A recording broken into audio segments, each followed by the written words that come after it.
welcome to this new vlog. Well, we don't want to hold any curtains.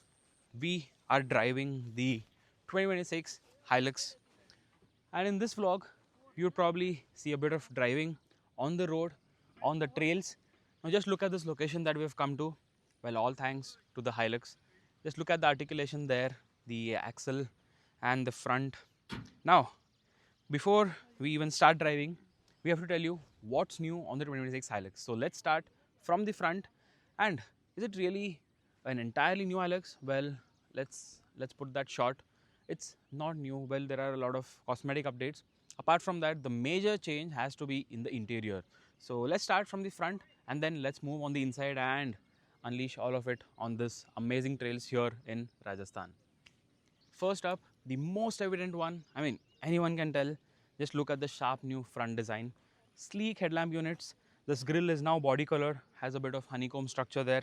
A new cladding with the different sort of material. The rest, in terms of the dimensions, it's all the same, but you get this nice piano black here with the Toyota emblem right there. We have nice hood scoops over here. I'm not sure if they are functional, but yeah, I mean, aesthetically, these give a very rugged look. The rest, however, is kind of same. I really like this ash color. We have two new colors, the sulfur metallic and this ash over here, which is bystander coming with the black lettering over there. Just look at that. I mean, looks amazing. So in terms of the colors, everything else, they've gone all in. Well, there's one more change on the outside. That's a new alloy over there, diamond cut 18-inch alloys. Now, these look kind of rugged compared to the previous generation. They are probably made for better for the trails. The rest, the cladding that runs along is quite similar. We get a nice step over here. However, you can actually opt for the accessories one and probably make it even more better. But this is all there.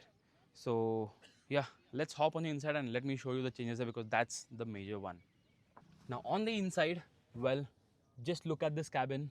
I mean, this is coming straight from the ones that we have seen on the overseas. But there's a bit of disappointment here that we'll talk in the later part. But just look at this. This entire section is changed.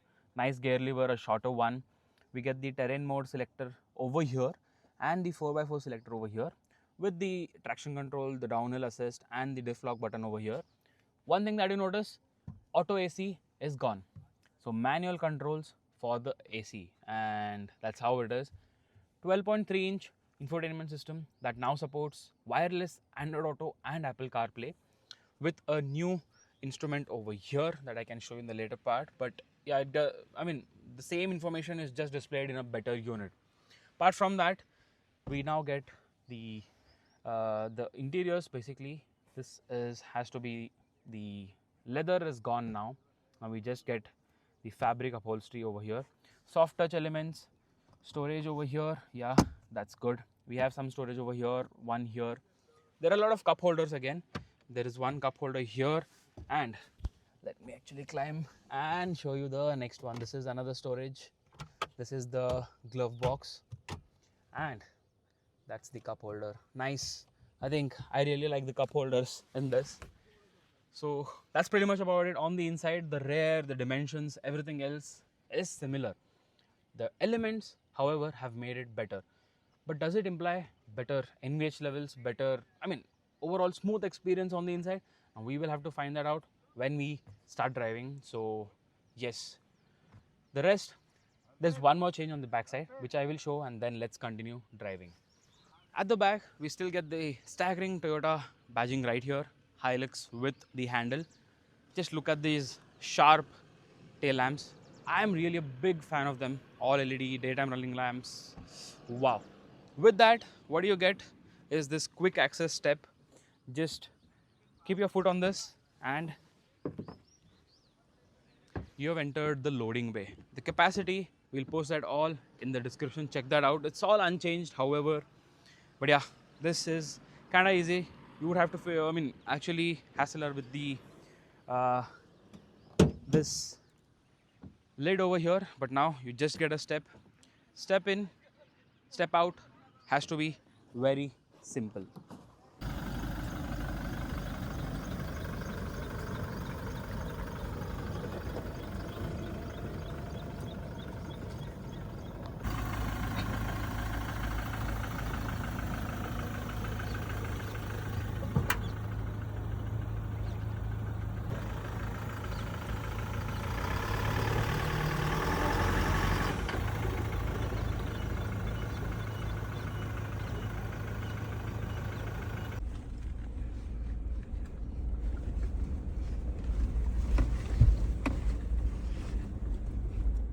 So the first thing that we did with the Hilux is taking it on this off-road section. Well, we had all kinds of incline, the rumble strips. There's also the seesaw. I think you must have seen the clip already. And I must tell you, well, in terms of the capability, this is no less. It's similar, very similar to the old Hilux, but now feels more rugged. And the major difference was on the inside, because when you're driving it there, you will feel the inside elements are soft. There is not much of noise translated on the inside, so that's the major update. But apart from that, as you can see, the car has not touched anywhere. All of that for a pickup truck, I mean, it was like walking on top of a plain surface rather. So very easy for the Hilux. Well, no really much upgrades if you ask me. There is still a bit of kickback with the steering because we don't get the EPS steering in the Indian variant. This is the hydraulic steering again, so the weight is definitely felt and you need to keep your thumbs out, otherwise the kickback is quite hefty.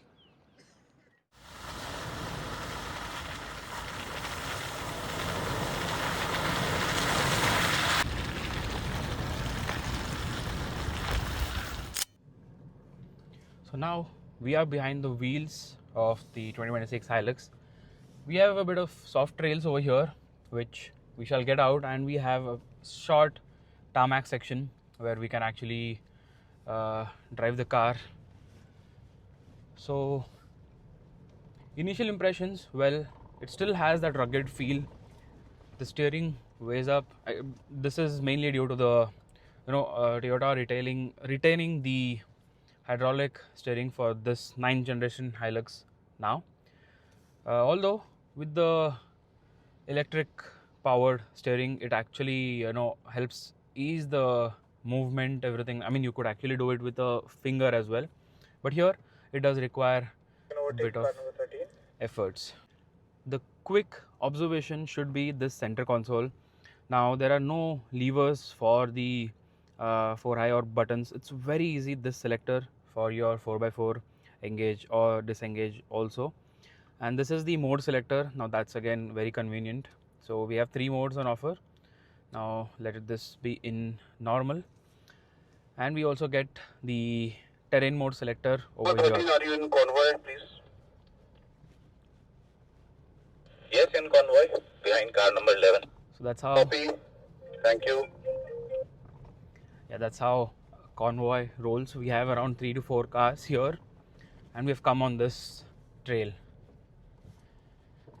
So, I mean, the overall drivability is quite same. The approach angle and the dimensions from the outside, capabilities, there's no major change. The only change that you could find is the way it appears in your rear view mirrors. Now this sharp front with the body colored grille, that really adds a bit of sharpness. The looks is just enhanced over there.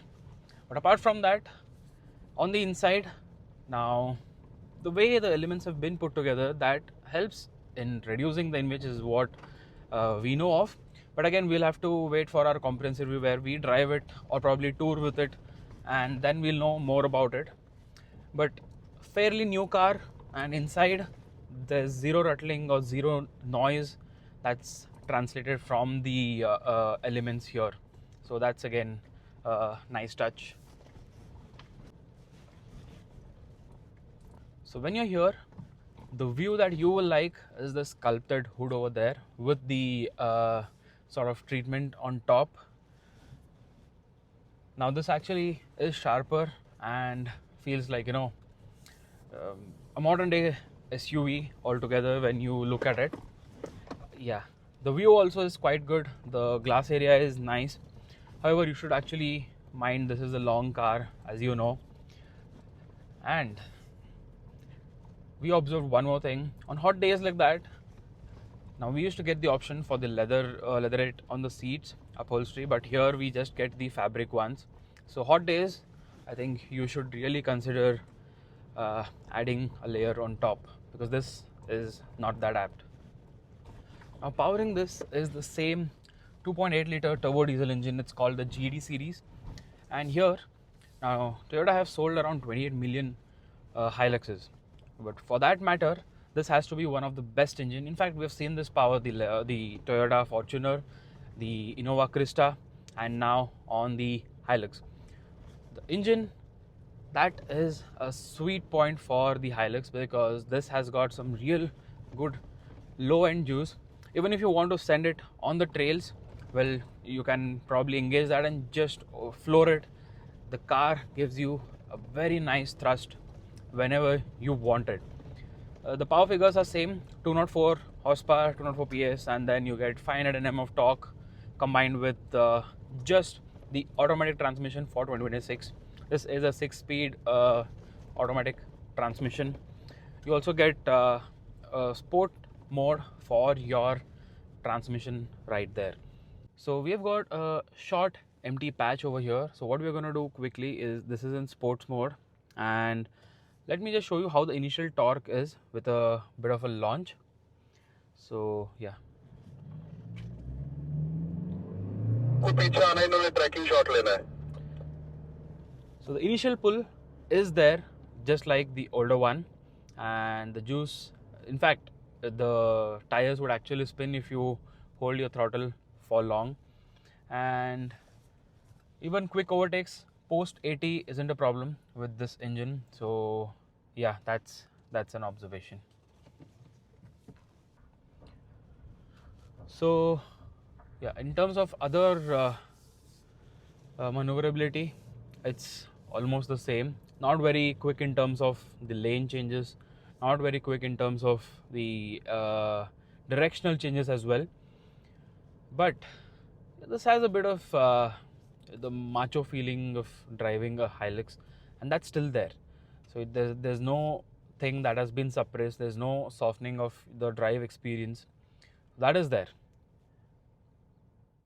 After this initial drive, well, our impressions, this has to be very simple.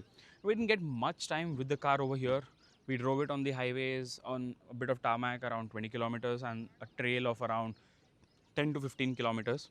So well, not much of things changed on the exterior, like the dimensions or the capabilities. It's all the same. This is fairly capable. You call it a car or probably a truck for us. And the rest, well, the genes are carried ahead, and with the sharp new looks, this has to tick all the boxes. Well, few losses that you would have to settle in for example, the AC. You don't get the electronic steering here in India. We still have the hydraulic steering, so the kickback is definitely felt. But we would have to test it out thoroughly when Toyota sends this to us for a comprehensive or probably a driven review on the actual road, and we'll try a bit of touring as well. For now, that's our initial impression on this first drive. Let us know what do you think, and while we are on the go, we will see you in the next one.